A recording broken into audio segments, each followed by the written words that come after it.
E hoje nós gostaríamos de conversar a respeito da alegria, né?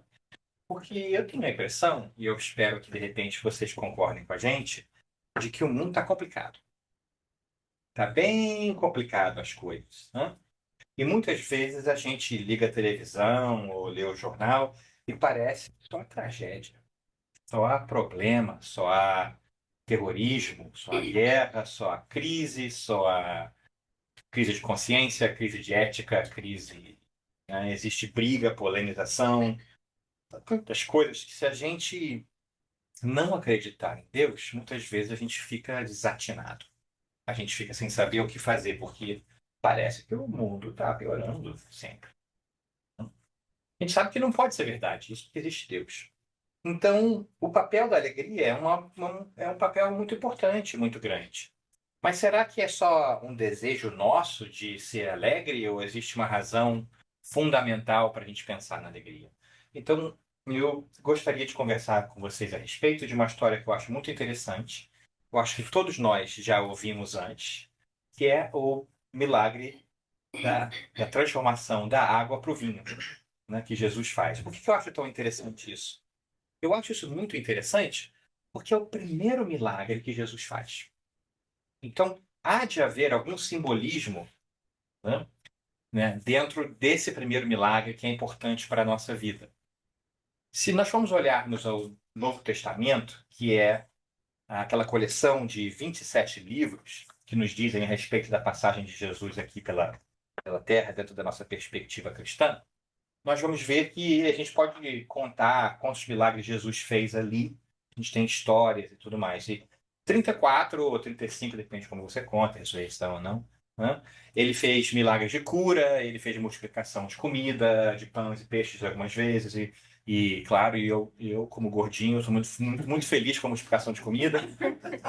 Né? Também expulsão de demônios, entre aspas, que são atos mediúnicos, controle de força da natureza, ressurreição dele e de outros, mas o que eu acho interessante é que o primeiro milagre que ele fez foi esse milagre, transformação da água para um vinho numa festa de casamento. E você se pergunta, meu Deus do céu, por quê? Porque eu acho que tinha muito a ver com a alegria. Então hoje, o que eu gostaria que nós gastássemos um pouquinho de tempo junto, investigando, são esses 11 versos, esses versículos, essa historinha bem breve, que nós vamos ler rapidamente, né? E depois a gente vai comentar um pouquinho, tá? São 11 versículos, está no segundo capítulo do Evangelho de João. Nós vamos ler hoje a versão Nova Almeida atualizada, porque sempre tem traduções diferentes, as palavras podem ser um pouco diferentes. As palavras em si não importam tanto, é mais a ideia e a história. E daí a gente passa a interpretar um pouquinho o que isso pode significar para nós em nossas vidas, tudo bem? Então, paciência um pouquinho, vamos ler um pouco, depois a gente vai tentar destrinchar e sempre lembrando que essas interpretações, elas não são verdades puras, elas são subjetivamente o meu olhar sobre aquilo. E eu gostaria que você, então, tecesse o seu olhar. A gente gosta de dar sempre essa parte aqui, né, o capítulo e versículo, porque nada previne você de gastar um minutinho, porque demora menos de um minuto para ler 11 linhas, 11 frases, mas, de repente, demore mais do que um minutinho para a gente pensar e refletir sobre a sabedoria que existe nessas frases. As histórias do Novo Testamento são muito curtinhas e bem rápidas. Nós temos que tomar cuidado para não ler como se fosse jornal, onde a gente lê rapidamente. Nós temos que pensar, porque há um simbolismo muito grande, né? E esse simbolismo, então, de Jesus fazendo esse milagre, ele é incrível, né? Porque, se você pensar dessa maneira, Jesus começou os seus milagres com alegria. Então, será que, de repente, nós também não podemos começar os nossos milagres com alegria? Tudo bem? Então, nas próximas 5 ou 6 horas de hoje, a gente vai. Ah, eu vi o medo aí no olho de algumas pessoas, de repente, né? Não, eu espero que a gente consiga fazer rapidinho, assim, em meia hora. O problema é que eu me empolgo de vez em quando, né? Então, vamos dizer 40 minutos, e depois a gente, se tiver tempo sobrando, a gente pode bater um papo, né? Para mim não ficar muito maçante, tudo bem? Então, vamos lá. As bodas em Caná. E Caná era só uma região, né? Então, a gente começa lá. Tá. 3 dias depois, porque as histórias da Bíblia sempre acontecem no meio da vida, né? Eles estavam fazendo uma coisa, 3 dias depois estavam fazendo outra, né? Que nem nós, né? Assim, não para. 3 dias depois, houve um casamento em Caná da Galileia. E a mãe de Jesus estava ali. Jesus e seus discípulos também foram convidados para o casamento. E tendo acabado o vinho, a mãe de Jesus lhe disse: Eles não têm mais vinho. Jesus lhe respondeu: Mulher, que tenho eu contigo? A minha hora ainda não chegou. Parece meio estranho. Depois a gente vai comentar sobre isso, certo? Então sua mãe disse aos atendentes: Fazei tudo o que ele vos disser. E perto dali havia 6 talhas de pedra usadas para as purificações dos judeus, e em cada uma cabiam entre 80 e 120 litros. São grandes. Jesus lhe ordenou: Enchei de água as talhas, e eles a encheram completamente. Então lhes disse: Tirai agora um pouco e levai a responsável pela festa, e eles assim fizeram. Quando o responsável pela festa provou a água transformada em vinho, não sabendo de onde viera, embora o soubesse os atendentes que haviam tirado a água, o responsável pela festa chamou o noivo e lhe disse: Todos servem primeiro o vinho bom, e quando os convidados já beberam bastante, servem o inferior. Mas tu guardaste até agora o melhor vinho. Esse sinal em Caná da Galileia foi o primeiro que Jesus fez. Ele manifestou a sua glória e seus discípulos creram nele. Certo? Ou seja, vamos transformar isso na nossa própria novela espírita. Certo? Ou seja, um casamento. Quem foi convidado? Maria foi convidada. Os discípulos de Jesus foram convidados e tinha naturalmente mais gente. Eles chegaram lá, a atmosfera estava muito boa, só que houve um problema. O vinho começa a acabar. Maria, então, vendo aquela alegria toda, aquele problema acontecendo, fala para Jesus: Jesus, resolve, resolve isso aí, né? E Jesus fala assim: mas mãe, eu não posso resolver porque eu não posso me mostrar, não é a minha hora de me mostrar ainda como Jesus, o Cristo e etc e tal. O que ela faz como boa mãe? Ela não toma nem tenência disso. Ela vira para o pessoal que está servindo a coisa e fala assim: ó, faça o que ele disser. Né? Ou seja, intimou Jesus: não, você vai resolver.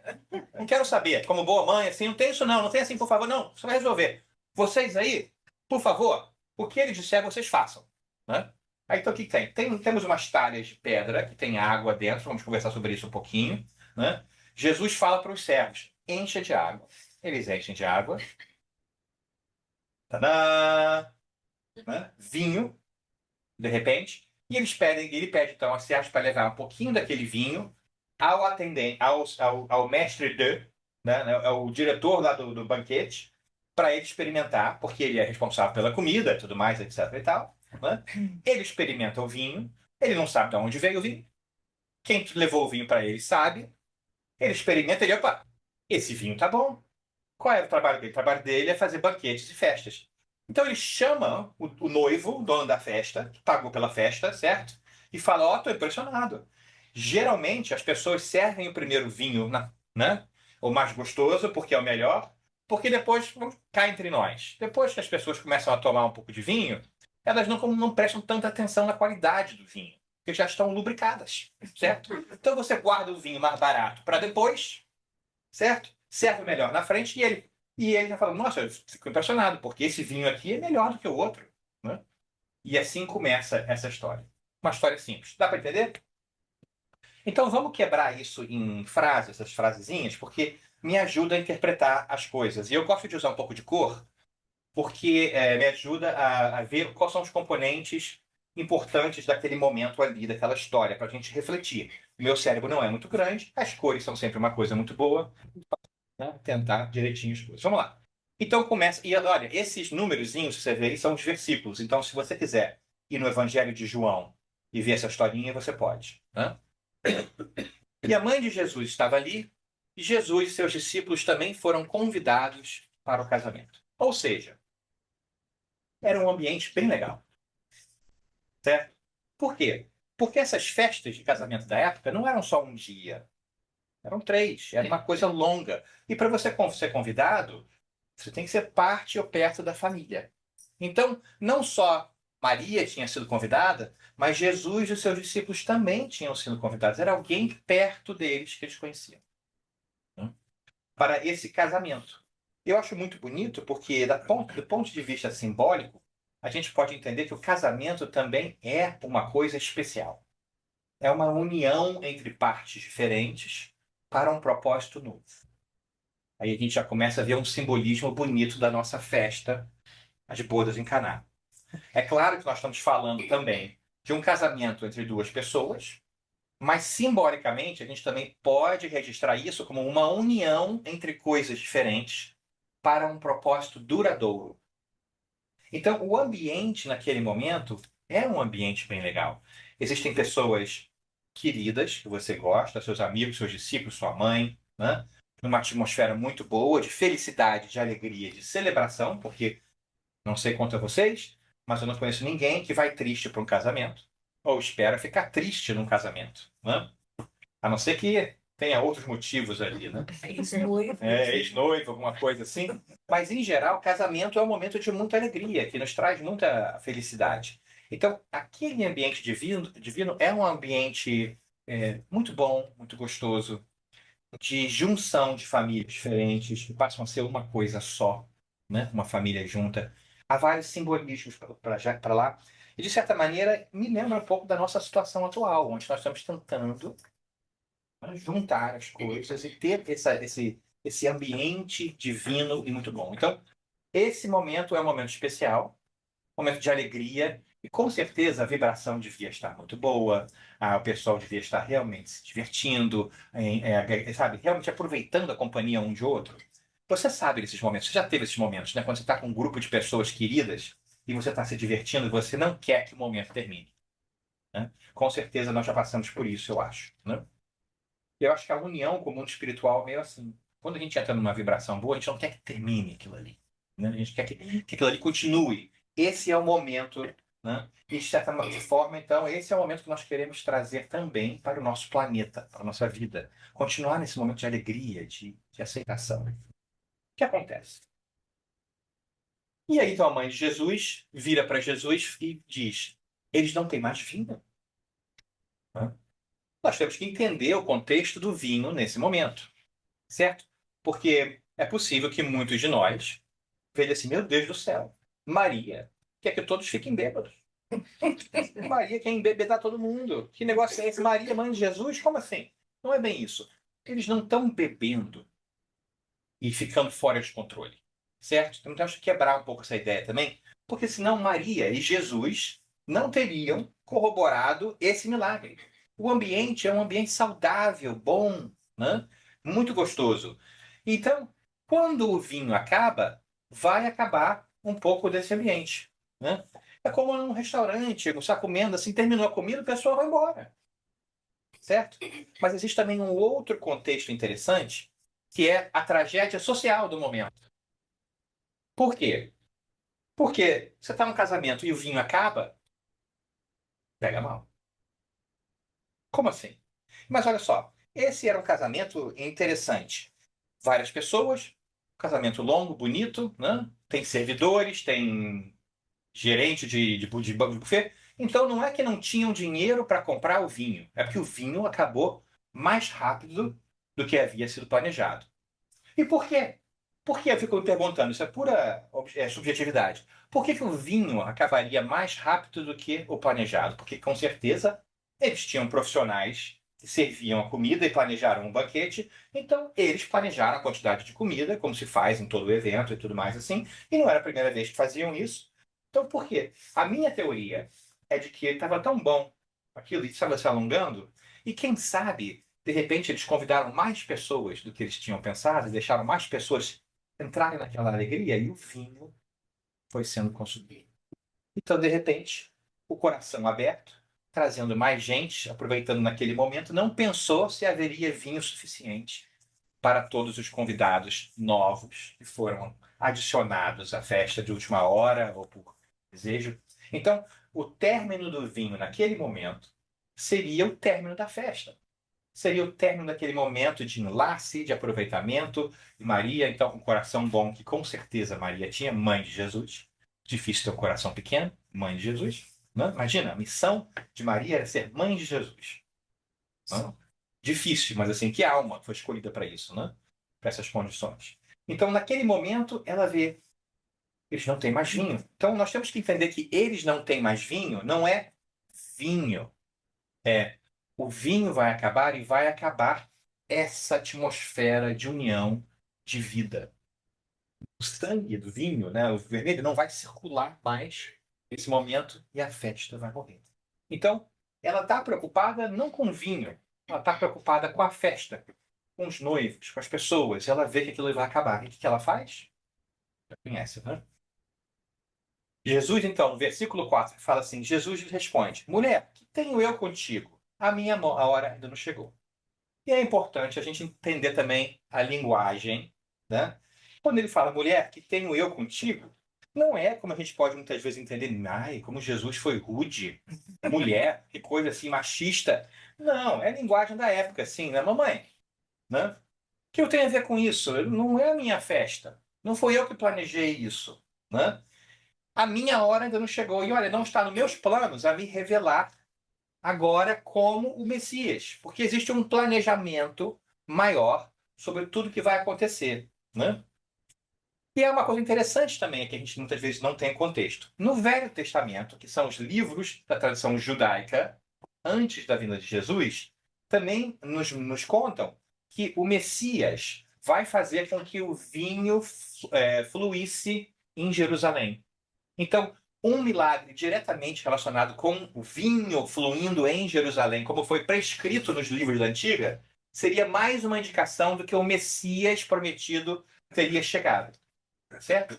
Então, por isso que Jesus, mais uma vez, não é só nem assim, eu não quero me revelar fazendo milagre, não quero me revelar fazendo milagre ainda, porque milagres relacionados ao vinho serão diretamente relacionados ao fato de que o Messias chegou. Então tem um contexto que nós, muitas vezes hoje, não teríamos. É por isso que ele fala, ainda não. Né? Estou esperando um pouco mais, ainda não. E o que que Maria faz como boa mãe e mulher? Foi o que eu falei, certo? Ela não argumenta com ele, fala, não, meu filho, por favor, faça um milagrezinho aí para nós. Né? Não, ela simplesmente se vira para os atendentes que servem, né, e fala, ó, fazei tudo o que eles vos disseram. Ou seja, nós não vamos conversar aqui, Jesus. Você vai resolver isso. Por quê? Porque é a insistência do amor.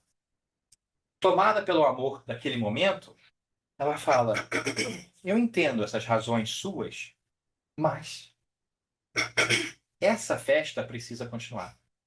Tá tão bom, eu gosto dessas pessoas e o amor tem que continuar a fluir. Né? E eu me pergunto muitas vezes se isso não acontece também com a gente do ponto de vista espiritual, onde muitas vezes nós temos pessoas, ou espíritos, ou amigos que intercedem por nós mesmo quando nós não temos ainda o crédito para receber aquele amor. Mas alguém insiste e fala: não, mesmo assim, ele não se planejou, ele não tinha vinho suficiente, mas mesmo assim, nós vamos interceder e vamos ajudar, porque é isso que o amor faz. Ele ajuda mesmo quando não há potencial para que a coisa se resolva. É aí que ele entra, é aí que ele intercede. Eu me pergunto, quantas vezes em nossas vidas o amor não nos intercedeu quando nós não tínhamos ainda nem o direito de receber aquela bênção? Quantas vezes Maria, simbolicamente falando, entrou em nossas vidas e adicionou algo através dos bons espíritos que nós, de repente, não teríamos o direito ou o mérito de receber? Porque é assim que o amor opera. O amor não opera só para aqueles que merecem. O amor opera. O amor não está interessado se a pessoa vale a pena ou não. Ele simplesmente age. Ele intercede, ele cria, ele propicia, ele empurra de maneira caridosa para que algo bom aconteça. E muitas vezes nós nos esquecemos disso porque a gente vê tanta tristeza no mundo que a gente não percebe que existe o amor operando pelo bem. Existem coisas boas acontecendo em nossas vidas Existem coisas boas acontecendo no mundo que a gente não vê, porque tem alguém intercedendo no background e a gente não sabe o que está acontecendo. Porque a gente está só na festa. A gente não sabe o que está se passando por trás. Então, a insistência do amor é uma coisa linda. E é necessário que nós nos lembremos disso, porque ele está sempre agindo em nós. Mesmo quando nós não achamos que as coisas estão indo bem, o amor está agindo em nós. Vou dar um exemplo, talvez, um pouquinho mais corriqueiro. Semana passada, ou 2 semanas atrás, o ar-condicionado quebrou. Aqui, eu acho que alguns de vocês se lembram disso. Mas, pela insistência do amor divino, consertaram. Porque se não tivesse ar-condicionado hoje, nós não estaríamos aqui ontem, nesse friozinho light de Austin, 108 graus lá fora, né, na sombra. Né? Imagina, como é que nós poderíamos estar aqui dentro sem ar-condicionado hoje? E, por exemplo, nós temos trabalhadores e amigos que se preocuparam em ligar o ar-condicionado que foi consertado antes para que houvesse a atmosfera térmica necessária para que nós pudéssemos estar aqui. Contudo, a maioria de nós entrou aqui, sentou e aproveitou. A gente não soube do trabalho e da interseção mecânica divina, térmica, ar-condicionada, né? Que deve suceder para que isso se desse aqui. É legal isso, porque a gente não pensa do trabalho que vai muitas vezes. Né? Por aí vai. Bom, empolguei, como você já viu, eu me empolgo. Vamos adiante. Né? Porque senão a gente fica o dia inteiro falando de ar-condicionado. Que, aliás, é uma das provas da existência de Deus. Vamos concordar?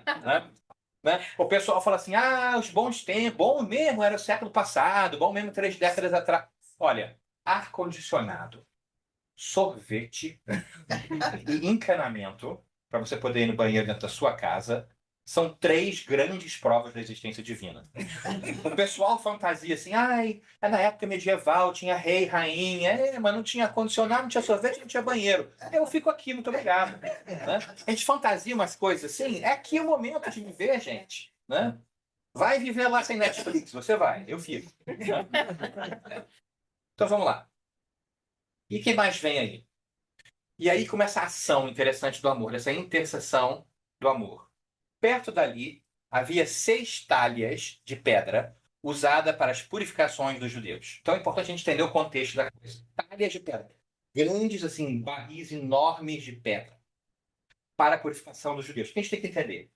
Quando a pessoa viajava de um lado para lá de Jerusalém, não tinha carpool, não tinha ar-condicionado no carro, e não tinha pneu, e não tinha asfalto. Era poeira, certo? Então você ia de um lado para o outro, você andava na poeira, se sujava, tudo. Chegando num lugar onde você ia comer, você ia fazer, não mais uma festa dessas, era necessário que você limpasse os seus pés e você limpasse as suas mãos e algumas vezes, por tradição judaica, limpasse a boca. E para isso você precisava de água. Você precisava de água pura, certo? E na tradição judaica, o pote de barro poderia ser contaminado, o barro poderia absorver alguma coisa. Então, teria que ser, para essa purificação, você precisava de uma talha de pedra, porque pedra você pode limpar, né? Mas o barro, dentro da tradição judaica, se ele for sujo, ele precisa ser quebrado. Então você não pode. Né? Ou seja, essas talhas de pedra, ou seja, esses barris enormes, esses containers de pedra, são grandes. 120 litros cada um, porque tem que ser água corrente. Não é assim botar a mão na água lá dentro, tem que ser tirada e posta. Então, todos os convidados tinham que, ao entrar para o banquete nupcial, lavar a sua mão, o seu pé, e são 7 talhas, são 6 talhas de 120 litros. É bastante gente, não é verdade? Pensa aí. 2 litros por pessoa, aqui seriam 20 litros, seriam 40 litros, seria nem uma talha. Eles têm 6 talhas, tinha bastante gente lá. Então não é falta de planejamento, mais uma vez, no nosso negócio do vinho, né? Certo? Então é muito interessante porque ali essas talhas de pedra, então, também nos dizem que não é um eventinho qualquer mal planejado. Existe a coisa toda, né? E essa purificação é uma purificação simbólica muito bonita, mas também nos dá uma pequena dica da perspectiva de Jesus. Por quê? Porque se a purificação do momento era a purificação do corpo, simbólica, como ela se dava? Se dava dando água por fora. O que Jesus vai fazer agora? Ele pede para que eles enchem de água, certo? Né? E transforma. Assim, a gente não tem uma linha, não tem uma frase falando assim, e a água virou vinho. Não tem, certo? Acontece, pum. E esse vinho vai para onde? O que é feito com vinho? A gente lava a mão com vinho? A gente lava a pé com vinho? O vinho vai para dentro. Então a gente já começa a ver que na purificação de Jesus, ela é uma purificação diferente. Ela não é uma purificação social. Ela não é uma purificação para fora. Não é uma demonstração de que eu estou limpo para o mundo. É uma purificação interna, pessoal, qual você não vê. Eu não vejo a sua purificação interna. Você não vê a minha.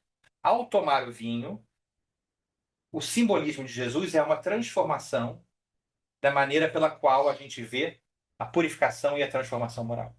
O que ele está nos dando não é algo externo, é algo interno. Não é algo para os outros, é algo para nós. Não é para mostrar, é para tomar. Passou?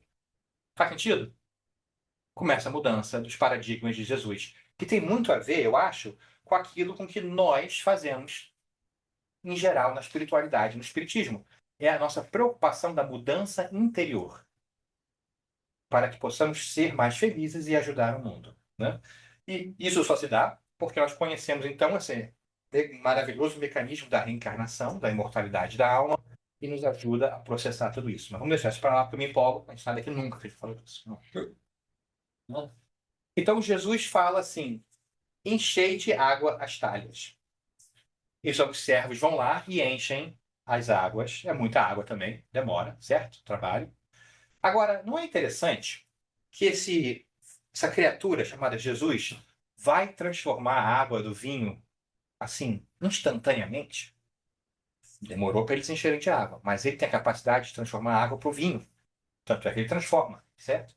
Mas não é interessante que seria capaz de transformar a água para o vinho? Por que que ele está pedindo para o pessoal encher as talhas de água? Ele não poderia simplesmente encher as talhas de água também? Ou melhor ainda, já fazer o vinho aparecer nas talhas vazias de água? Por que será? Porque tudo que Jesus faz tem um simbolismo, né? Porque se o cara é capaz de produzir vinho, por que ele não vai poder produzir vinho direto na talha sem encher d'água? Melhor ainda, porque ele não pode produzir vinho direto no copo das pessoas na mesa? Ele poderia. Tanto é que ele fez vinho. Então, se a gente vir na parte do milagre, a gente pode ver que se ele consegue fazer vinho, ele consegue fazer vinho em outro lugar, certo? Né? Porque existe um convite aos servos. O pessoal que estava ajudando, eles não tinham capacidade de produzir vinho, de transformar água ao vinho. Mas eles tinham capacidade de levar a água até as talhas. Então, Jesus, como excelente professor da alma, nos ensina a trabalhar, a fazer algo. Ele nos chama a fazer aquilo que nós podemos dentro do nosso contexto. Está vendo a poesia da coisa? Ele não está resolvendo tudo para nós, ele está nos ajudando a fazer aquilo que nós não podemos, mas ele quer nos ensinar como fazer as coisas. Ele nos convida a esse trabalho, eu acho isso lindo. A espiritualidade maior também faz isso. Ela nos convida à transformação pessoal, poderia, sem dúvida nenhuma, nos curar, resolver vários problemas, mas isso não resolveria o desafio da capacitação individual. A razão de nós estarmos aqui, nesse mundo, e no espiritual, nós vemos na pergunta 182 do Livro dos Espíritos, é o crescimento individual. Por que existe a reencarnação? Porque nós precisamos nos aprimorar, crescer, melhorar. E no processo de melhoria, nós contribuímos para a sociedade, para o mundo. Então, ao pôr a água nas talhas, os servos também estão trabalhando, estão aprendendo o que é possível, porque eles não sabiam o que ia acontecer. Eles foram mandados. Enche d'água. Ninguém sabe o que vai acontecer. Só Jesus sabe o que vai acontecer. Talvez Maria. Certo? Mas nós somos convidados ao trabalho. Então, muitas vezes, nós somos convidados a trabalho que nós não sabemos quais são os resultados. Muitas vezes a gente não sabe que quem consertou o ar-condicionado fez um grande favor para nos ajudar. Quem limpa o centro espírita nos ajuda a manter as coisas boas. Quem vai voluntariar para entregar comida, né, está fazendo um bem muitas vezes maior do que a gente imagina. A gente vê só o ato, só o momento, porque a nossa percepção ainda é pequena. mas esse ato faz a diferença. É um treinamento para podermos fazer atos maiores. Como é que a gente vai mudar o mundo, terminar a guerra, se a gente não consegue ser mais paciente em casa com nossos vizinhos? Nós temos que começar com os atos pequenos para ficar mais apto a fazer os atos maiores. Então, muito bonito isso. Jesus convida sempre ao trabalho. Ele nunca faz tudo sozinho, embora ele tivesse capacidade de resolver os problemas sozinhos. Ele convida que nós nos unamos a ele. Eu acho isso muito bonito. Vamos adiante. E o que acontece então depois? Quando o responsável pela festa, ele fala também pro pessoal levar água pro responsável da festa, certo? A gente pula aqui um, porque não precisa, né? Quando o responsável pela festa prova a água transformada em vinho, não sabe de onde viera. Eu acho isso muito interessante, né? Porque ele manda os servos, mais uma vez, trabalharem e levarem vinho até o responsável pela comida. Porque existe um processo. Qual era o processo estabelecido no local? O pessoal trabalha, leva para o responsável, ele aprova, e ele então fala, pode servir, não pode servir. Jesus poderia ter ignorado esse processo, simplesmente, como eu falei, feito o vinho aparecer, poderia ter mandado servir. Pessoal, depois que o pessoal viu o vinho, tenho certeza que Jesus fala assim, agora vai lá e serve, eles serviriam. Você acabou de ver água se transformar em vinho, alguma coisa você não ficaria assim desatento. Vamos combinar, né? Então, o que é isso? Existe um processo. Jesus honra esse processo de trabalho. Ele não viola isso, ele não passa por cima dos processos estabelecidos da época, assim como a espiritualidade maior não vai passar pelos processos e as vontades que nós estabelecemos. Eles vão sempre trabalhar dentro da arquitetura que nós criamos, porque o trabalho tem que ser feito por quem? Por nós. A obra pode ser do Cristo, mas o trabalho é nosso. Nós é que temos que fazer. Existe um respeito daqueles que são maiores do que nós espiritualmente, com tudo aquilo que nós pomos. Então, um espírito superior não vai se comunicar no nosso grupo. O espírito está falando, ó, tá tudo errado. É preciso que vocês façam isso diferente. Muda as reuniões, fala sobre isso, fala aquilo, porque isso vai tolir a nossa habilidade de aprender. Eles podem dar sugestão, mas eles vão deixar que nós decidamos sobre como nós queremos fazer as coisas. Então, existe um processo interessante, né? E que mais? Existe também esse bate-papo muito interessante desse responsável com o dono da festa, que não sabe o que está acontecendo. Ele está lá se divertindo, tá no casamento dele, ele não sabe de onde vem, ele não está pensando na comida, ele está se divertindo, né? Mas o responsável pela festa ficou tão impressionado com a qualidade do vinho, que chama o noivo e fala: olha, geralmente eu vejo o melhor vinho ser servido primeiro, porque as pessoas querem agradar, e quando o pessoal já não tem mais capacidade de degustar o vinho bom, traz um vinho inferior, você salva, você economiza um dinheirinho, né? É mais barato e você continua, né? E tudo, ninguém vai notar, mas você está fazendo o contrário, que coisa incrível. Ele também fica surpreso. E por que eu acho isso interessante? Porque o bem trabalha assim. Jesus poderia ter falado: o vinho veio daqui, né? Se fosse eu, de repente, falar, eu daria um jeito. Ah, gostou do meu vinho? Né? Só para a gente receber assim uma, né? É por isso que há uma pequena diferença entre Jesus e eu. Pequena, né? Mas dá para entender? Assim, é muito bonito porque o bem, ele trabalha pelo bem, né? E ele se remove muitas vezes do final. O que aconteceu? Jesus criou vinho, pediu para os servos levarem até ao responsável. O responsável chamou o noivo e o noivo levou o crédito. Dá para entender? Cadê Jesus? Né? O noivo resolveu que ele não entendeu por quê, falou ok. Legal, ótimo, que bom, certo? O responsável não sabia que vinha de Jesus, o noivo não sabia que vinha de Jesus, o noivo não sabia que vinha dos servos, o responsável não sabia que vinha de Jesus, e só os servos sabiam, eles estavam 2 passos removidos. E eu me pergunto se muitas vezes também não acontece isso com a gente, onde existem assim um bem espiritual, alguma coisa feita, que é 2 ou 3 passos removidos da nossa realidade, a gente não sabe. Intercessão da mãe. Da mãe. Foi a mãe que empurrou Jesus, que pediu para os servos, que falou como o gerente da festa, que deu crédito ao noivo. Meu Deus do céu, o bem funciona assim. É por isso que a gente não vê o bem da televisão. Porque o bem é tímido. Ela pergunta no livro dos Espíritos por que parece que o mal, né, domina o mundo. Os Espíritos respondem: porque o bem é tímido. Para você ver o bem, é preciso que você saiba e olhe atentamente de que o gerente da festa falou com o noivo e que o gerente primeiro falou com os servos, que primeiro falaram com Jesus, que primeiro foi empurrado por Maria. Mas tem que prestar atenção. Tem que estar de olhos abertos. Tem que ter curiosidade e o desejo de ver da onde vem o bem. E o bem vai adiante, vai passando assim. Não é bonito isso? É uma coisa muito interessante, né? É até porque a gente nem falou do simbolismo do vinho. Porque, veja bem, o vinho, sem dúvida nenhuma, é claro que a gente sabe que é uma bebida, né? Mas se a gente pensar na feitura do vinho, a gente pode começar a entender o simbolismo do vinho. Tem a água e a transformação para o vinho. Tradicionalmente, como é que é feita o vinho? É claro, você precisa de água, mas você precisa de quê? Você precisa de uvas. Você deixa as uvas crescerem. Tem que esperar, tem que colher, tem que esperar mais um pouco. Tem que ter o trabalho de macerar aquelas uvas, que passar com tudo. Tem que deixar fermentar, tem que experimentar e demora. Quanto tempo demora para fazer um vinho? Demora.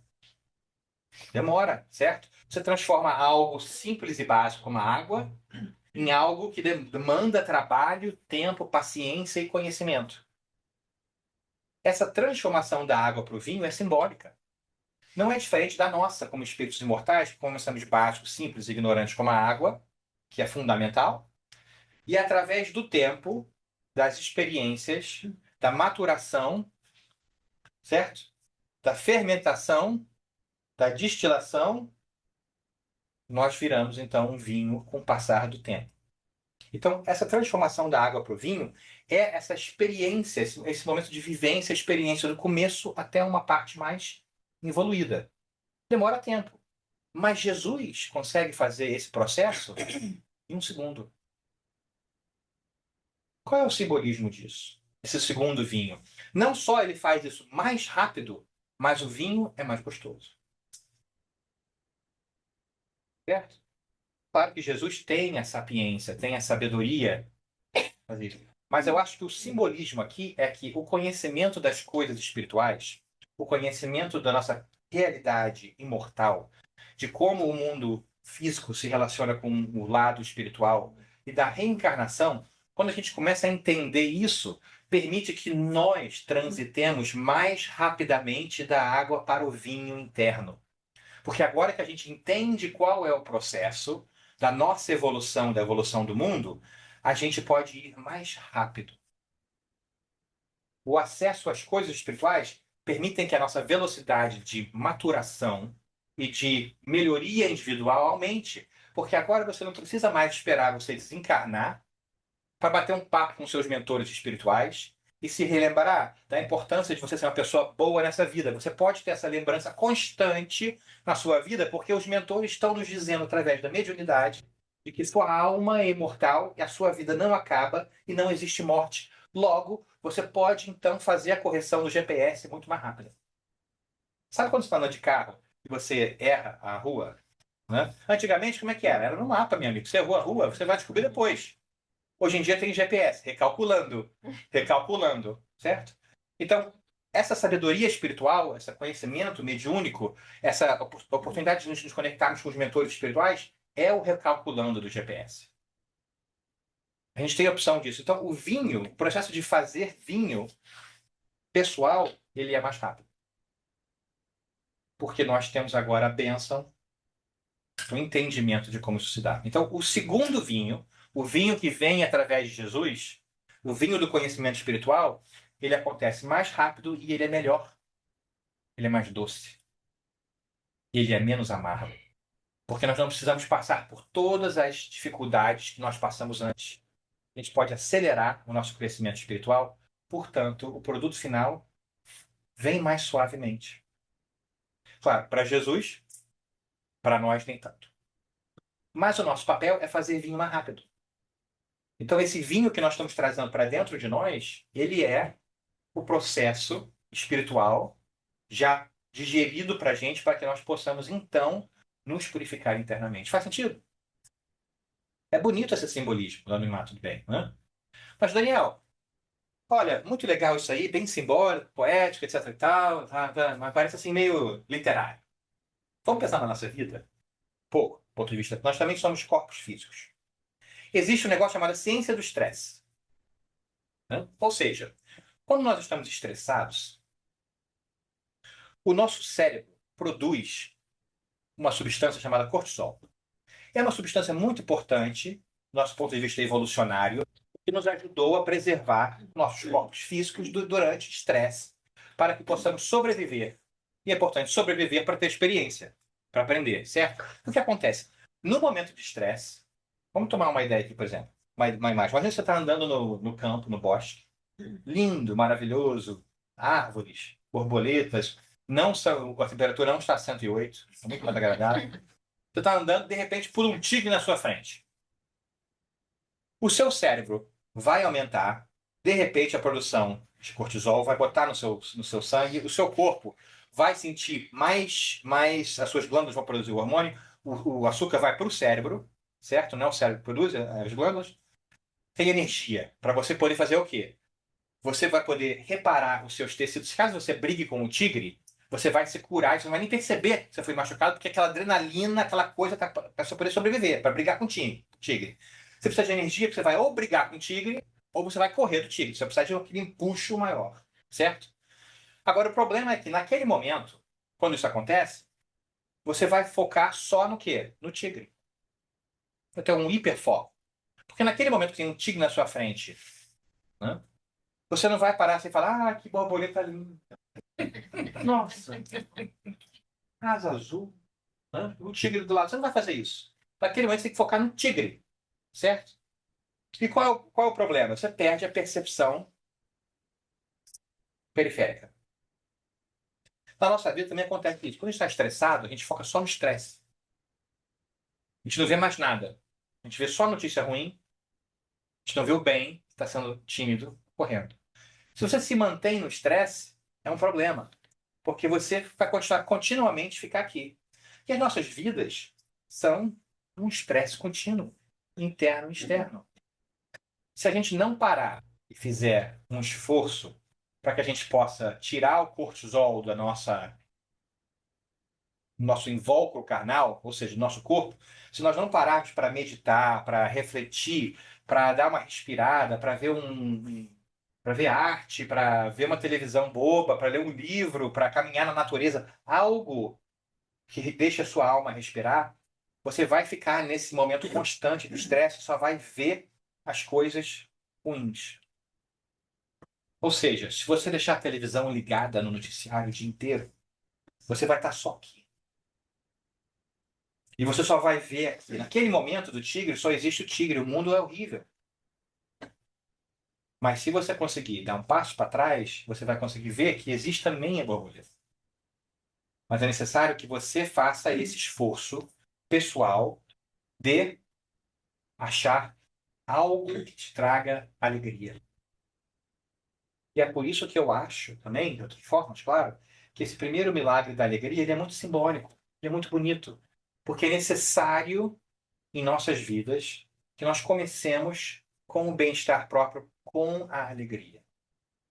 É necessário que nós tragamos a alegria para esse mundo, porque nós estamos com as mães e os discípulos presentes, ou seja, nós temos a capacidade de estar em comunidade com as pessoas com quem nós gostamos. Nós simplesmente, muitas vezes, não damos chance a esses momentos.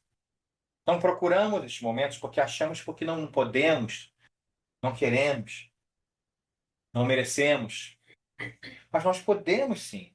Nós merecemos, nós devemos ter momentos de alegria e cultivar esses momentos de alegria para que possamos estar bem e darmos a nossa contribuição ao mundo. É necessário que a alma respire. A gente tem que se lembrar também que o vinho dos homens acaba.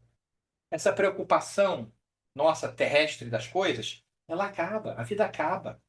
Ela não sacia. A alegria que o mundo nos dá não é permanente. Se a gente focar só naquilo que o mundo nos dá, a gente acha que é o teor de vitória, né? Sucesso, beleza, dinheiro, acaba isso.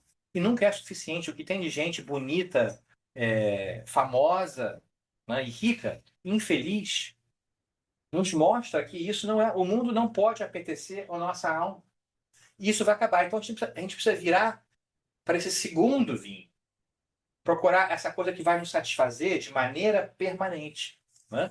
E lembrar que existe sempre Maria insistindo, figuramente falando, por nós, ou seja, existe sempre o bem espiritual, existe sempre nossos amigos espirituais, que nós não sabemos quem são, não nos lembramos, porque temos vários amigos espirituais de vidas passadas que a gente não se recorda. Você já teve mãe, já teve pai, já teve primo, já teve namorado, cachorro. Tudo isso está torcendo por você, a gente não se lembra. Eles podem não estar encarnados com você agora, mas estão torcendo. Existe uma vibração boa, intercedendo ao seu favor. Todos os momentos, você não está sozinho. Beber o segundo vinho é entender isso. É entender o processo espiritual e saber que existe sempre uma intervenção acontecendo e que nós somos chamados a fazer aquilo que nós podemos, como os servos fizeram aquilo que eles podiam. Nós, vamos ser sinceros, nós não vamos transformar a água para o vinho para os outros. Mas nós podemos carregar um pouco de água para ajudar. E nesse processo a gente aprende eventualmente a como fazer isso. Qual é a nossa parte? Qual é o nosso momento? Qual é a nossa contribuição? Qual for que seja, não precisa ser enorme. Muitas vezes a gente fala, ai, a gente se sente assim inútil porque a gente não consegue mudar o mundo. A gente consegue mudar o mundo interior, o mundo ao nosso redor. Vai aqui. E aí as coisas acontecem, não é verdade? E essas talhas de pedras que estão enchendo com água são a nossa colaboração. Esse segundo vinho é o que nós almejamos. Essa transformação moral que nós podemos fazer dentro de nós, sabendo que a gente pode não ver de onde vem o bem, e também temos que entender que o bem que nós fazemos pode não ser visto por outros. E tudo bem. Fazer o bem é entender esse processo. E não se desanimar só porque nós não recebemos o crédito devido. É importante que a gente atente para isso também, porque é natural, na fase onde nós estamos, querer ser reconhecido. É normal, isso é bom, de certa maneira, porque a gente quer validação do nosso esforço. É normal. Nós temos que entender que essa não é a razão pela qual nós devemos fazer as coisas. É para aprender, é para crescer, né?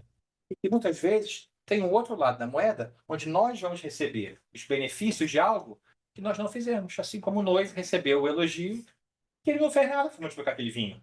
Ele nem soube que o primeiro milagre de Jesus se deu no casamento dele. Possivelmente não descobriu até desencarnar. Certo? De repente ele ouviu depois, alguma coisa assim, mas não é incrível isso? Ele recebeu o elogio de algo que ele não fez, por acréscimo da misericórdia, que beneficiou ele. Que maravilha! Que momento de alegria! Não é verdade? Então, esse momento do nosso planeta terrestre, esse nosso planeta difícil que estamos passando agora, esses momentos, nos pergunta: o que nós vamos fazer daqui em diante? Nós estamos nessa boda de Caná também. Estamos juntos aqui, já em momentos bons com aqueles que nós lidamos, procurando entender como a gente pode alongar a festa interior. E a gente tem que se dar o direito de estar em festa também. Porque se a gente deixar o cortisol ficar e deixar a nossa consciência agir de maneira negativa, muitas vezes a gente acha que a gente não deve ser feliz. E esse não é um momento de felicidade. Como é que eu posso ser feliz com tanta gente sofrendo? Não? Se a gente pensar assim, ninguém vai ficar feliz nunca. Pelo contrário, o ato de rebeldia contra o mundo é trazer essa alegria para a sua vida. Seja rebelde contra a tristeza do mundo. Seja rebelde contra a guerra, contra a polemização, a polarização. Seja paciente. Esse é um hábito de transformação de água para o vinho pessoal que você pode fazer, que você pode contribuir para o mundo. Vamos negar a tendência dessa agressividade, dessa briga que a gente está querendo fazer com todo mundo que discorda da gente. É uma coisa feia no mundo hoje. A gente não pode mais conversar. Vamos ser rebeldes, vamos ser mais pacientes, vamos aturar, vamos pensar na perspectiva. do outro, vamos beber esse vinho de maneira que fique conosco. E vamos então mudar a vida, porque a gente muda a gente muda o mundo ao nosso redor. Não é verdade? Então eu acho que, de certa forma, é, o convite que persiste de Jesus é justamente esse, que a gente ressignifique a nossa vida. E eu gosto sempre de pôr uma foto diferente de Jesus, para que a gente pense que muitas vezes a gente está acostumado com uma foto típica de Jesus, assim, um Jesus alegre, que legal aqui, né? Que muitas vezes a gente pensa num Jesus triste, sofrendo, sangrando na cruz. E eu não vejo nada mais contra a mensagem do que ele trouxe do que um Jesus sangrando com na cruz, pingando lá. Negócio. Não entende, eu não entendo, não consigo entender isso. Ele trouxe a alegria, ele trouxe a versão diferente dos fatos. É preciso que nós reinventemos a nossa visão dos ensinamentos dele, que são os ensinamentos de Deus, que são universais. Não é uma coisa cristã ou não, é universal, certo? A imortalidade da alma, causa e consequência, a habilidade do mundo espiritual de se comunicar com o mundo físico, que na verdade é um mundo só. Quando a gente vê essa realidade, a gente transforma a maneira com que a gente vive.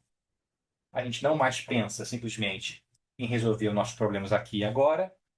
A gente não mais pensa em simplesmente se beneficiar do momento em detrimento ao próximo, porque nós sabemos que isso vai gerar consequências que nós vamos ter que lidar agora ou depois. Vamos trabalhar nossos relacionamentos porque eles não vão desaparecer depois dessa vida. Pode ser que não sejam trazidos de volta em família, por exemplo, quando são muito difíceis, o que explica as dificuldades de famílias que nós vemos. Muitas vezes são coisas não resolvidas do passado. Vamos resolver agora, porque se nós somos imortais, aqueles ao nosso redor também. Então, há um convite muito bonito de ressignificar o que aconteceu e perceber que esse milagre da alegria, ele não é um milagre da multiplicação, da transubstanciação da água para o vinho. Ele é o milagre da transformação pessoal, através do conhecimento e do trabalho, que nos permite criar uma atmosfera, uma festa, uma boda de Caná. Eu tenho certeza que isso está acontecendo aqui, eu vou ficar quietinho daqui a pouquinho, mas o que eu gostaria de dizer é o seguinte: essas bodas de Caná, esse milagre já está acontecendo na sua vida. O negócio é se você vai conseguir parar para reduzir um pouco do cortisol, para poder ver. Esse aqui é um milagrezinho pequeno. Pensa bem, o centro espírita é um milagrezinho. Porque olha só, é uma coisa de maluco. A gente veio para o centro espírita, trabalha no centro espírita. Ninguém recebe $1, um dinheiro, um centavo, R$ 1 para trabalhar no centro espírita. Inclusive, é caro o centro espírita. Porque você está sempre doando dinheiro, trazendo comida. Então você vem, você dá o seu tempo, você dá o seu dinheiro, fica cansado. Muitas vezes chega em casa, o marido, a mulher reclama que você estava fazendo outra coisa, né? Tem que aturar também isso, a parte do processo, né? As pessoas reclamam, do centro espírita, e a gente gosta. Não é maluco isso? Não é maluco também que as coisas assim diferentes, porque o mundo nos diz que bom mesmo é ser famoso, rico e bonito. Tô ferrado. Né? Viva o espiritismo. Mas veja bem, tudo que nós fazemos aqui vai contra isso. Aqui não é importante ser bonito ou rico, fazer dinheiro aqui não vai acontecer. Mas mesmo assim, essa instituição, como todos os centros espíritas, sobrevivem nadando contra a maré do mundo. O mundo fala, vai gastar seu tempo procurando dinheiro, fama e beleza.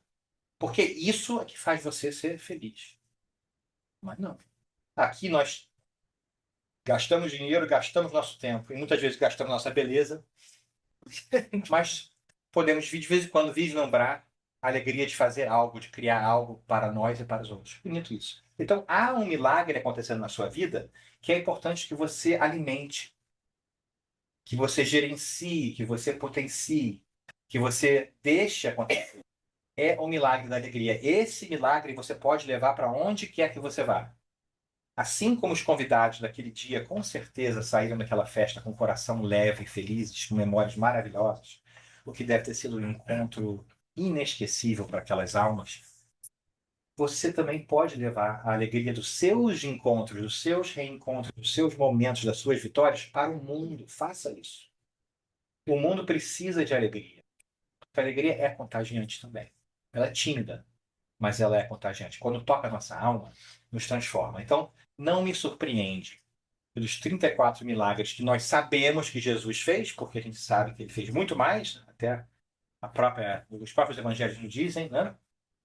O primeiro foi o momento da alegria, da transição de pensamento de um problema para a solução, de forma que nós não sabíamos como fazer, mas que a divindade sempre vem e nos auxilia a dar o passo que nós não conseguimos dar, em direção ao bem próximo. Então, que a sua vida seja repleta de alegria, que você não menospreze a oportunidade de aproveitar o momento, de ser gentil com você mesmo, com aqueles a seu redor. Você tem direito de ser feliz, mesmo que os outros não estejam felizes. Inclusive, seria muito bom se você puder transmitir a sua alegria de maneira singela e autêntica para os outros, porque isso vai mudar o mundo. É a única maneira pela qual o mundo vai mudar. E é por isso, então, que eu acho que Jesus começou pela alegria. Vamos nós também? Alegria, então. E agradeço com muita alegria no meu coração de estar com vocês aqui, porque é muito bom a gente ver as pessoas tentando fazer aquilo que nós estamos tentando fazer também em vários lugares diferentes. Nada melhor do que você ir para um lugar onde você não mora, onde você não vive, onde Deus não te plantou, e encontrar almas queridas que estão trabalhando pela mesma coisa. É bonito isso. É a feitura dessa família, a festa, as bodas de Canaã, elas vão ficando mais maiores. Onde quer que você vá, você pode achar uma festa. E então aqui eu venho e acho essa festa sempre muito bem recebida, inclusive com muita comida, né? Porque parece que evento espírita, ou atividade espírita, tem que comer cada 2 horas, senão não conta. Mas eu fico do e eu espero que vocês levem essa alegria que vocês têm no coração para frente. Muito importante. Obrigado, viu, gente? Deus abençoe. E aí eu passo de volta para vocês. E agradeço também ao pessoal que está assistindo a gente na internet. Bom? Deus abençoe.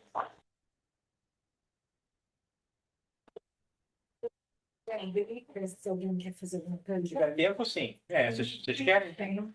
A não ser que eles estejam alegres em terminar também. Que é domingo também, né? A gente abre, se não tiver, a gente. Né? Alguém mais?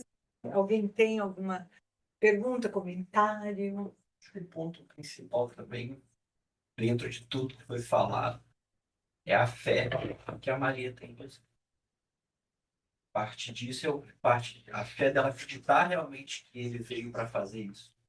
E ela comunica isso. Então, antes de tudo, tem a fé também. Tem. E é legal você falar isso, na minha opinião, porque também qualifica a fé de uma maneira diferente para mim. Porque Maria, ninguém conhecia Jesus melhor que Maria. Certo? Ninguém passou mais tempo com Jesus nessa encarnação, creio eu, certo? Do que Maria.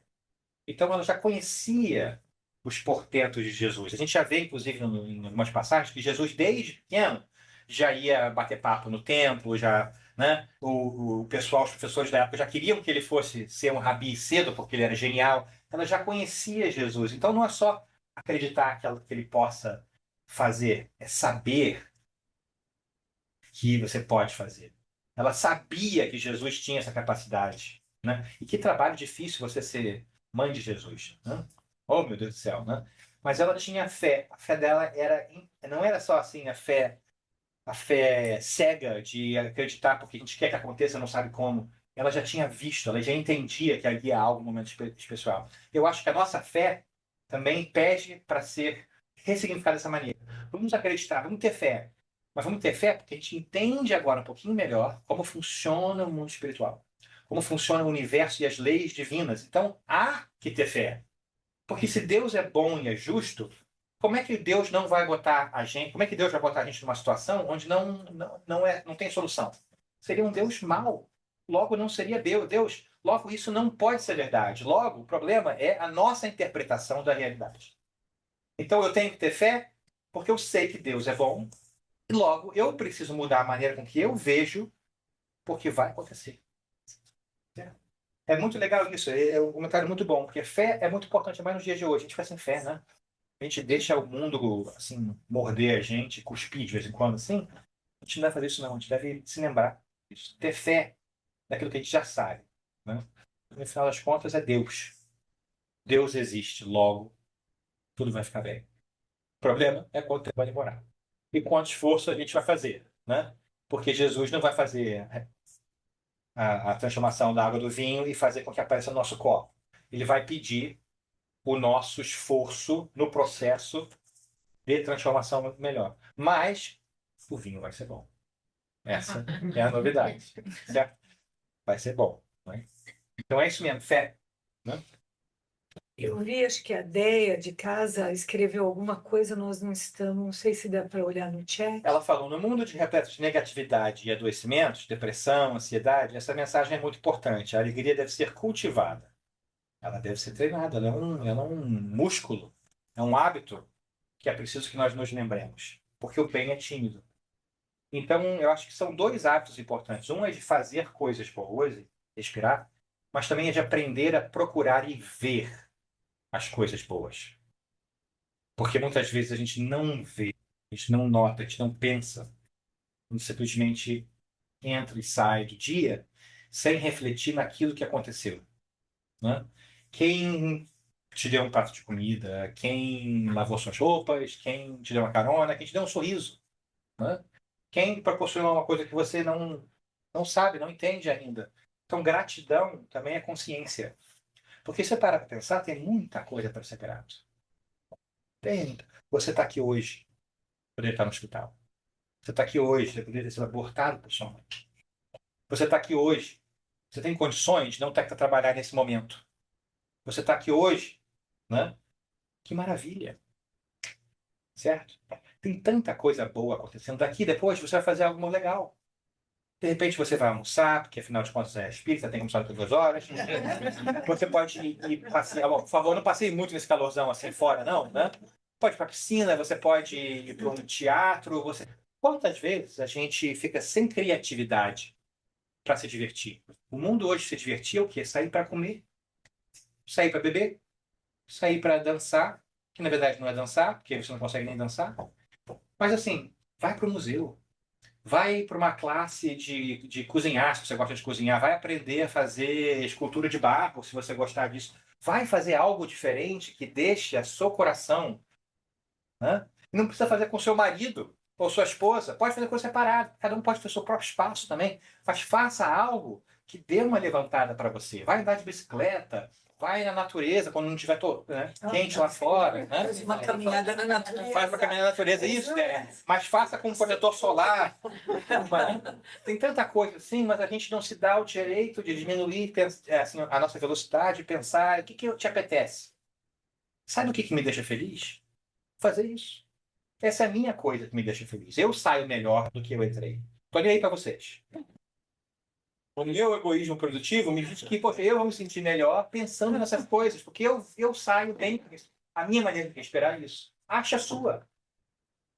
Escreva um livro, leia um livro, passeie, bate um papo com os amigos, né? Vai jogar videogame, não sei, faça alguma coisa que dá uma espairada na sua cabeça, né? Para você poder, então, refletir um pouquinho a respeito das coisas boas da sua vida. Qual foi a última vez que você apreciou um objeto de arte? Você foi no museu, você foi ver uma peça de teatro, coisa diferente, assim, né? Você foi desenhar, foi pintar. Faça algo assim, veja o que dá. E eu garanto que se você estiver no momento, você de repente vai ser surpreendido como aquilo vai te levantar, vai te deixar bem, né? E é bom isso. Então, alegria, fé, alegria, e, né? Vamos adiante, porque o mundo precisa e é bom estar alegre. Tá vendo? Me empolga. Fala. Mais alguma coisa? Eu só, uma coisa bem que você falou sobre o merecer, né? Às vezes, quantos se colocam na posição, né, de não merecer, e a gente, até na mediúnica, a gente vê espíritos que vêm em situações tão difíceis por não se achar merecedor, né, até da ajuda divina, né? Eu É, achei importante reforçar isso, né? muito bom, né? Aquela perspectiva é muito bom, né, Tânia? Porque muitas vezes a gente até disfarça isso em caridade para os outros. Como assim? Ah, não, eu não posso ser feliz ou sorrir, me divertir agora porque fulano do meu lado está sofrendo. Então eu acho que eu não posso me dar direito porque eu vou, sei lá, ofender a pessoa porque eu estou feliz quando eles estão tristes. Só se for assim como eu falei, ninguém vai ser nunca feliz, né? Jesus falou pra gente, a felicidade não é desse mundo. Ou seja, as coisas do mundo não vão nos fazer felizes. Mas ele nunca falou, a felicidade não vai estar nesse mundo. Pelo contrário. Quando a gente ora o Pai Nosso, né? Você se lembra? Pai Nosso que estás no céu, santificado. Venha a vós, venha a nós o vosso reino. Ou seja, a gente pede para que o divino venha até nós, mas quem vai fazer esse trabalho? Quem enche a talha de água? Somos nós. Então, quando a gente pede, a gente fala assim: nós vamos trazer felicidade para esse mundo. Nosso papel é trazer felicidade. Então, a gente tem que se dar o direito de entender: olha, fulano do meu lado pode estar muito triste, eu vou apoiar, mas eu vou trazer um pouco de felicidade. Não vou negar os sentimentos da pessoa, não vou ignorar, mas eu vou ser feliz porque eu mereço ser feliz e sendo feliz, quem sabe, ajuda também as coisas. Senão fica todo mundo na fossa, certo? E a gente tem a tendência de ficar na fossa, certo? Vocês já viram competição eu chamo de Olimpíada da Dor? Quando eu papo com um amigo, fala assim, puxa, quebrei o braço, doendo. Aí fala assim, isso não é nada. Aí começa o outro. Quando eu tinha 12 anos de idade, eu quebrei 2 braços. Aí você, nossa senhora, ia ser doído, mas olha, eu tive pedra no rim, essa dor é pior ainda. Aí você pega as pessoas competindo para ver quem sofreu mais. Não é curioso isso? Até pela atenção, você competir para ver quem sofreu mais. Olha, tô fora. Olimpíada da Dor, tô fora. Medalha de ouro para você, não quero mais brincar disso aí, não. Vamos brincar de outra coisa, né?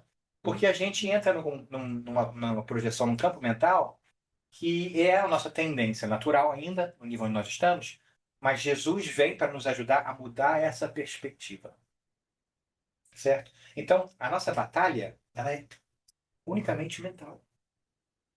A gente muda a nossa mente, a gente muda tudo, a gente muda nosso comportamento, a gente muda as nossas atitudes, a gente muda nossas ações.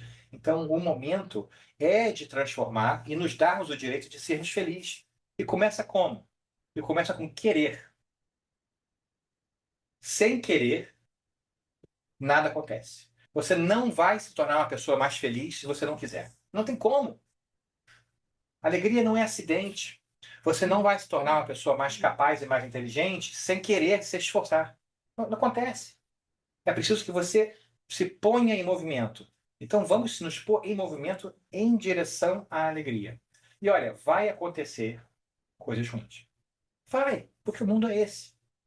Mas aí que você tem que virar a chave e falar, ó, cara, que dificuldade. Não é negar a dor, não é ignorar as dificuldades. Não, você pode ficar triste, você pode ficar, assim, curtir um momento triste, mas dê um limite a você mesmo. Fala, ó, vou me sentir mal durante 2 horas, eu vou reclamar, eu vou falar com meus amigos, eu vou fazer aquilo tudo, mas depois de um certo tempo, seja lá qual for, eu vou virar a chave e eu não quero ficar nesse significado, nesse momento. O que a gente vê tão frequentemente nas nossas reuniões mediúnicas, né? Não é justamente isso? É interessante como nós somos trazidos esses casos para que a gente se modifique. Porque é bem verdade de que, na verdade, o mundo espiritual não necessita de nós nas reuniões mediúnicas. Porque o mundo primordial é o mundo espiritual. Esses casos que são trazidos a nós é para nosso benefício. É claro que a gente pode, de repente, auxiliar na velocidade da coisa por causa dos fluidos físicos que nós temos, né?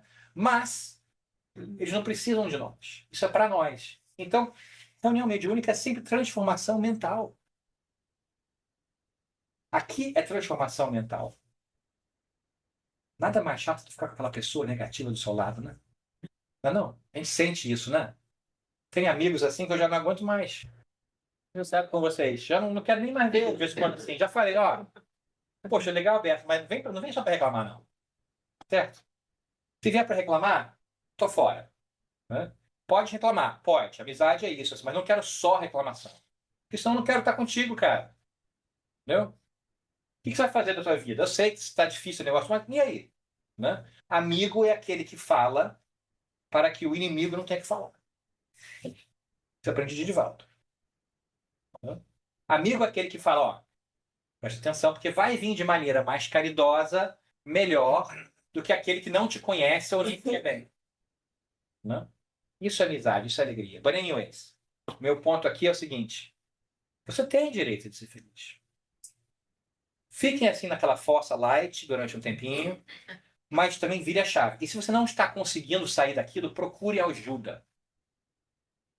Procure ajuda dos seus amigos, procure ajuda dos profissionais. Muitas vezes a gente precisa de ajuda para ver as coisas de maneira diferente. De repente até é um negócio químico também no nosso corpo, certo? Que precisa ser tratado. Mas tenha certeza de que felicidade é possível. Se não fosse possível, Jesus não estaria conosco. É por isso que se chama o quê? Boa nova. Ou seja, notícias de alegria. Não é notícias de sofrimento e tristeza. Vou terminar com uma coisa que eu acho bem interessante. Mas pode ir, mas assim, eu tô falando pra caramba. Eu sempre acho interessante, sempre me achei curioso, porque quando crescendo assim, vovós, tias ao redor, tinha muito assim, a vida é sofrimento. Estamos aqui para sofrer. Né? Eu nunca entendi isso. Eu nunca entendi isso. Eu não consigo entender um Deus que nos pôs aqui para sofrer. Para mim não entra, sabe? Não dá. A segunda não engata. Entendeu? Nem sei se vocês sabem o que é segunda. Carro dramático, alguma coisa assim, né? Não dá, não, sabe? Não, tudo que eu li e aprendi a respeito de Jesus e Deus, eu não consigo entender um paradigma onde você fala, a vida é sofrimento. Não, a vida é desafio. Sofrimento é o que a gente faz do desafio. Né?